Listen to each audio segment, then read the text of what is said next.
আমাদেরকে অবশ্যই নুরানিতে পড়াবো।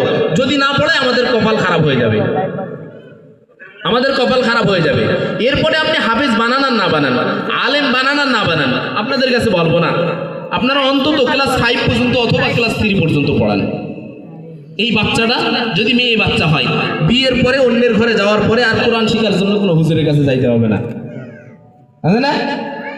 বিয়ে হওয়ার পরে সুন্দরী নারী হুজুরের কাছে কোরআন শিখতে গিয়ে হুজুরের হাত ধরে পালাইছে, হয় না? তাহলে কেন এটাকে বৈধ মনে করি আমরা?